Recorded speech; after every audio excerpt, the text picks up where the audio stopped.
Hi everyone and welcome to our segment on the social emotional learning skills of relationship skills. My name is Mallory Phillips. I am a mental health counselor at Access Counseling and I am primarily based at Middletown Middle School.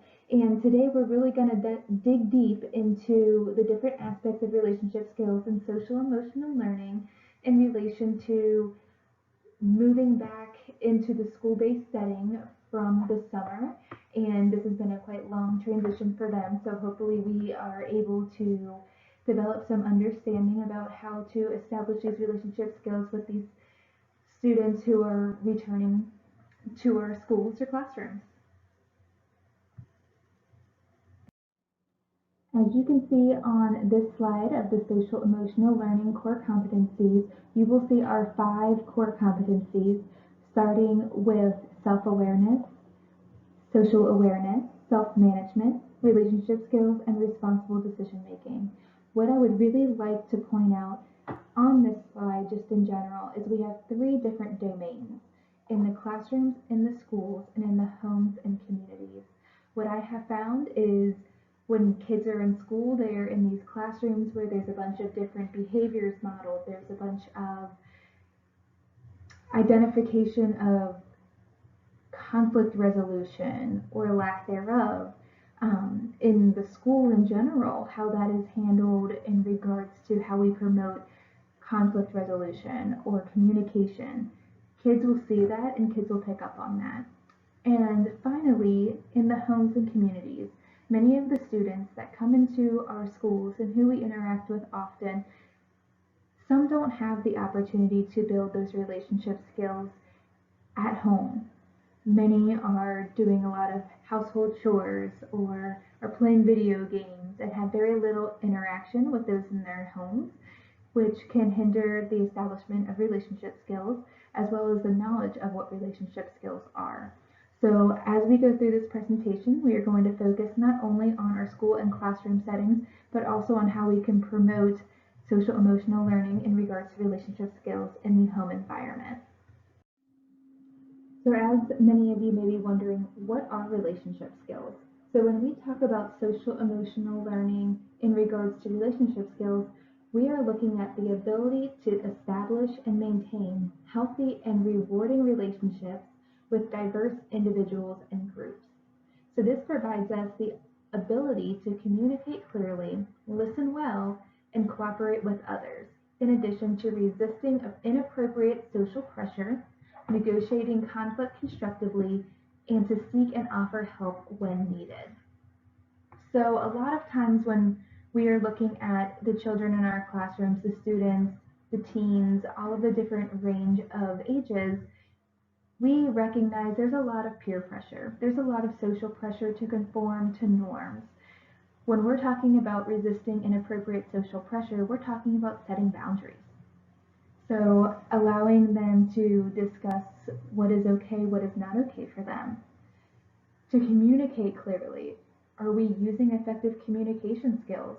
Or are we being aggressive? Are we yelling? Are we constantly fighting to get our point across? Or are we passive? Are we just doing what others want us to do so that there's no confrontation or so that there's no conflict? Or are we assertive? Are we the individuals who can compromise, who, when in a communication with somebody else, both needs get met?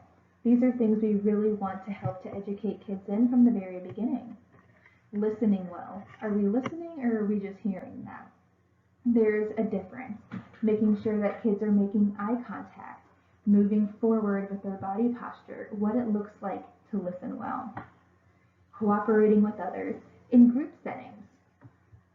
We are all provided an opportunity to be in a large or small group. I know Midi Maker at the middle school is a big part of it, where we're working together and to cooperate with one another, potentially to solve a problem or to build something that you would never see. Negotiating conflict constructively. Are we just yelling at one another and there's no result? Or is there a better way to handle conflict so that things get resolved? And then seeking and offering help when needed. I've noticed a few of the kids myself who will often go into an environment where they see somebody getting bullied. and they offer to help them, or someone sitting alone in the lunchroom and they go there to help that kid if they're needed. Peer mentors is a very big thing that could be offered within the school environment with the appropriate people to offer help so that it doesn't feel too overwhelming to ask a teacher. So I would like you to take a few minutes to spend actually roughly 3.5 minutes watching the video on social emotional learning and relationship skills, and then we will touch base about some of the key points to keep in mind moving forward. Well, I hope you enjoyed the video as much as I did the first time I watched it. So one thing I want to point out is we've already covered self-awareness, so getting to know ourselves, and we've already covered the social awareness of getting to know others. Two of the main aspects that stood out to me is that it's in multiple settings. We can do relationship skill building in multiple settings, including school and at home. So first, let's focus on the school. An opportunity for us to provide children the opportunity to work in smaller or larger groups helps them to establish relationship skills early on. Teaching them how do you agree or disagree? How do you be respectful in giving your opinion? So how do we help a child to not overrule what someone else says, but to listen to someone else's opinion and to help them to see a different perspective? How do you take an active role in a school project? Are we assigning roles so that each person has a purpose? They have to communicate. One person has to be the timekeeper. If the timekeeper is not paying attention, we lose track of time and we don't get things finished. So having that communication piece there. Preparing our students by asking questions. Do we have roles? Are there any conflicts? How would we get rid of a conflict, or how would we resolve a conflict? Overall, we really want to focus on problem-based learning. We want to understand how we would solve this problem in a real-life example. When working together with peers, we are able to find alternative solutions that one person may not have thought of. And then in the home environment, what we want to recognize is relationships with the people that we have at home can foster trust. Now, hopefully, we are able to establish that trust with our students as well, but keep in mind that the relationship skills are needed. So what can we do? What can we tell parents that they can do to help to foster these relationship skills at home and to foster the trust? Playing games with children, allowing them to pick a game that they want to play. Reading a book with them at night, constantly wanting them to build upon their educational skills, but also on their relationship skills. We want to include things that will bring others together, not just to watch a movie, but something that is going to create a foundation for communication. And then be specific about how you feel like people can spend time together to foster a relationship.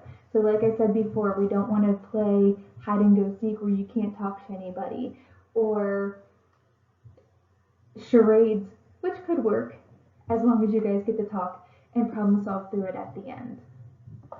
So now let's go and focus on our slide on relationship skills and what they may look like and what they may sound like. So when we think about relationship skills and what they may look like, we're looking into the pieces of communication, social engagement, relationship building, and teamwork. Like I spoke about earlier, communication. Are we communicating properly, or are there barriers in communication? Social engagement. Are we engaging each other around us? Are we having all of the kids involved, or is one person left out? Relationship building. Do you find similarities in the kids that you have in your classroom? Help them to establish relationships, to help them build relationships through their similarities. Little interventions can help with that, and we'll talk about that later.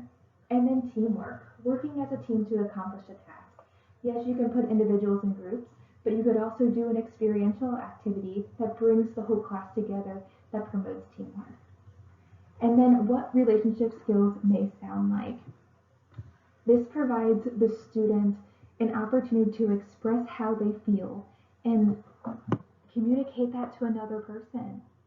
An example, when you laughed at me, it made me feel self-conscious. or it made me feel sad. Can you explain what you meant by that? How often do we have kids that get into disagreements based off of what they thought they heard over what they actually heard? So asking for an explanation to help get more clarity. In a conflict or trying to problem solve, I disagree with you because, and then letting them provide their valid point. So letting both sides hear the arguments of the other. And then asking, what did you mean by? Once again, asking for clarification as to what may have created this problem in the first place. As we discussed earlier, we are now identifying what you will learn by using relationship skills. So to communicate clearly, effective communication requires the use of verbal and nonverbal skills to express oneself. Let's talk about our body language, our facial expressions, and our gestures that can contribute accurate delivery and perception. Listening well. Active listening depends on the ability to consciously make the effort to hear and comprehend what the other person is saying and to respond appropriately. What I always ask children and my students is, are you responding or are you reacting? So trying to help the student who is listening, are they responding to something that is being said? That is a very cognitive-based skill. Or are they reacting? When we react, that's very emotion-based. So helping them to listen, to think about it, and to respond appropriately. So some foundational skills include appropriate eye contact, regulating thoughts to limit distractions, using facial expressions, and providing oral responses. In order to cooperate with others, each child needs to be an active member working towards a common goal. So cooperation requires that students be flexible, having an awareness of self and others, take turns, be respectful of others' thoughts and opinions, listen well, and practice effective problem solving. Thinking about our students, this needs to start at a very early age. It could be something minor as taking turns when we're in kindergarten, first grade, maybe even second grade. As we get a little bit older and that frontal lobe is a little bit more developed, that's when the effective problem solving may come in on more higher order level thoughts. Having that awareness of ourselves and everybody else, making sure we're being respectful. Those are common themes that we want to look for in all aspects of the relationship skills, especially cooperating with others. And then resisting inappropriate social pressure.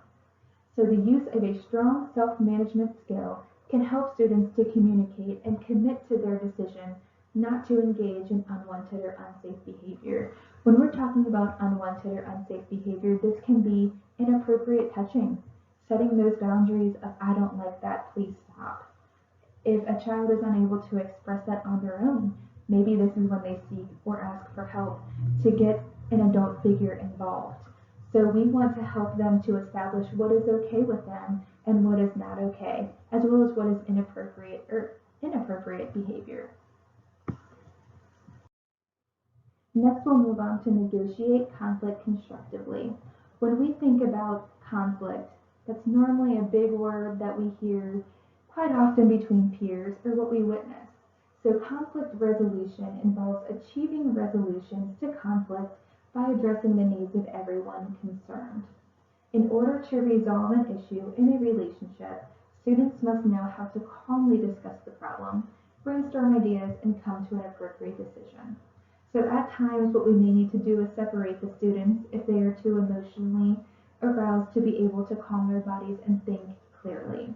This would be a perfect opportunity for some of those self-awareness skills, maybe to remove themselves, go to a quiet place, and come back to discuss the problem. So they're more able to brainstorm solutions and come to an appropriate decision. And then seeking and offering help when needed. If students hit a roadblock while working to achieve a goal, they need to know how and when to ask for help. So for both the student and the educator, assessing whether or not it is appropriate to offer assistance is a very delicate skill, as well as the consideration of the place, tone, and response. So obviously we don't want to be somebody who is offering help to one person only and for everything they need help with. We want to help them recognize what they really need help with and what they may need maybe a little push or a little guidance on. So definitely letting them figure out what they need help with, giving them a little bit of that independence. And if they ask for help, maybe they don't want to raise their hand. Maybe they're uncomfortable doing that. They feel like something or someone may recognize it and say something to them. That's where a lot of the self-esteem issues come in. So maybe we offer an alternative. If they need help for you, maybe we look for a hand signal. So it's not a big hand up in the air where everyone can see, but something, maybe a card. We flip the card over to red if we need help. Things like that that will provide an opportunity for kids to feel more comfortable in an environment and asking for help. So now we need to ask ourselves, why teach relationship skills? What's the point of it? Why is it so important? Well, relationship skills are the foundation for appropriate engagement with peers and mentors. So looking at our picture to the right, we recognize there's organizational awareness, conflict management, teamwork, inspirational leadership, influence, and coach and mentor. So these are all aspects of relationship skills that would provide an opportunity to work on them, helping us to recognize, who are our influences. Maybe a coach-mentor relationship provides an opportunity for a kid to come to somebody and seek and ask for help. Inspirational leadership, finding a place for them. Each kid needs a role. Maybe they need tokens or different things to help them to guide them into a more inspirational leadership role. Teamwork, working together, we've been talking about this most of the day. And then conflict management, how do we resolve this conflict so that we're able to move forward? So I've provided you with a lot of information on why social emotional skills, especially relationship skills, are so important. So I've provided 3 activities for each age group, so elementary to early middle school through high school, and these could be varied depending on your age group, developmental level, and things along those lines. So here's a little outline as to what we'll be going through in the next 12 slides in regards to what activities you can use for your elementary ages. The activity of where we come from, teaching how to apologize, and teaching respect. For our middle through high school, count me down, rosebud thorn, and setting boundaries. Now for our early elementary through probably early middle school, I've even also seen it at graduations, but this is something you can do to help individuals to collaborate, to build rapport. So this activity is called Where We Came From. So what you're going to do is you're going to collect baby pictures from your students. You're going to project one baby picture at the start of class and have your students guess who it is. And then have this featured student share something about their childhood. So the importance of this activity is you are starting to build connections with other kids. You are building relationships. This provides an opportunity for kids to communicate with one another, to engage with one another, find similarities. All of these things are great opportunities to bring others together. So this can be used for children of any age, but we will use it for the elementary age students. This activity will promote relationship skills such as communication and social engagement. Where We Came From is an activity that can be done virtually over the summer and prepared for right before school begins. So this is a way for students to get to know their fellow classmates as well as allowing teachers to establish connections early on. This is something that's not very complicated. If they don't have a picture of when they're a baby, it can be as a toddler. This just promotes kind of an icebreaker for a lot of the teachers and the kids to get to know one another so they don't feel like they're alone. Our next activity is teaching how to apologize. As you can see on the left side of our screen, we have kind of a template on how to apologize with instructions. So always begin with I. I want to apologize for, and whatever it is that they may have done, and then I am really sorry that. Using these 2 key phrases helps to reduce any sort of blame or accusation, and using these I statements helps a child to express what it is that they may feel. Giving sincere assurance that it won't happen again. So using positive body language, facial expression, and tone. We don't want to be giving off a rude tone when trying to give a sincere assurance that it won't happen again. And then offer a way or make amends to make it right. So each kid will be a little bit different depending on their situation. So where it's possible, it's important to offer a way to make it right. So like I said, we want to use this chart as a way to teach children the appropriate way to apologize for their actions. And we can assist the children by providing support and teaching healthy relationship skills through communication. And our third activity for the elementary age is teaching respect. By doing so, and we'll go through this a little bit more in the next slide, we will have respect cards. So how do we teach respect? Respect is something that has to be seen and experienced to understand. For example, role-playing with scenario cards can help. So how do we do it? With the cards, kids act out the behaviors associated with treating others with respect. If we can't provide that for them, then we discuss it, whether or not they demonstrated the respect, or offer suggestions if it did not. Another alternative would be to reward the children with the card if they're showing respect to a peer in class. So that could be as easy as, wow, I really noticed that you heard somebody talking badly about your peer, but I saw that you stood up for them and you pointed out something really positive about them. You would then provide them with the card. Obviously, we cannot do that with every single child in every single moment. If you have an aide in your classroom and the aide recognizes that, teaching these kids how to be respectful to one another and praising them for that behavior will reinforce that they will do this more often. Our next strategy or activity is going to be based in the middle school to high school range age. Our activity is called Count Me Down. Count Me Down is a strategy from Move This World that helps students identify ways they are similar and different from others. The goals are to develop a stronger understanding of peers and to demonstrate respect for the differences and exhibit empathy. An example prompt for Count Me Down is as follows. Writing 3 unique things about your family, 2 challenges you're currently facing, and 1 goal or dream that you have. Another opportunity to do this Count Me Down, or a variation of it, would be to get your classroom in a circle. Identify different characteristics that kids may have, and those who have those characteristics can take a step forward. Kids will see that they are very similar to others around them. It may also help them to understand the situations that others may be in and that they're not alone. In addition to what we had previously talked about in the Count Me Down activity, this is not solely for students. This is something that staff can use as well.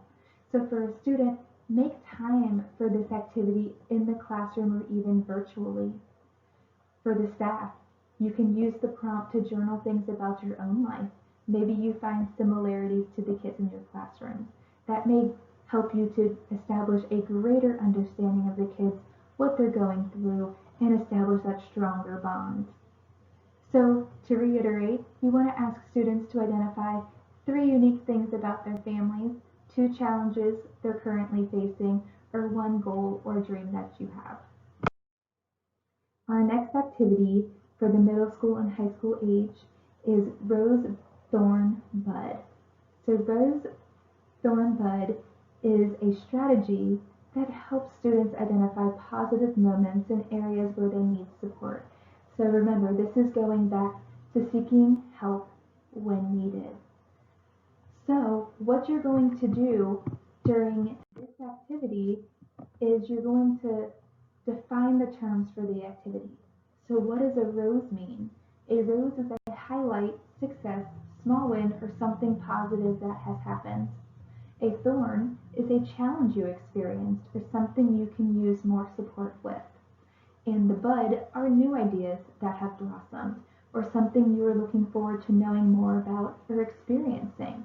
This provides open communication, about successes, about challenges, as well as what are some new ideas or what are we looking forward to doing? Maybe this has to do with problem solving as well. Step 2 is brainstorming, giving students 30 seconds to a few minutes to sit silently and reflect on their rosebud and thorn.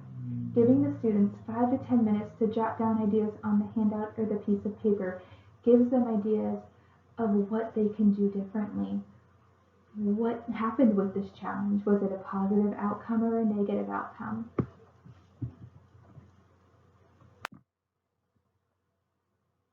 Step 3 is to debrief. Share your own rose, bud, and thorn, and then go around the room asking students to share theirs. And you can reflect on the activity itself. When we're looking at step 4, which is reflection, we want to check in after completing the activity and ask the students to notice their energy level and their thoughts before and after the activity. This provides them an opportunity to make connections, to recognize, was I feeling better, recognizing I was not the only person with this challenge. A possible extension for this activity is to brainstorm strategies for turning thorns into roses, or to describe ways thorns might support learning and growing.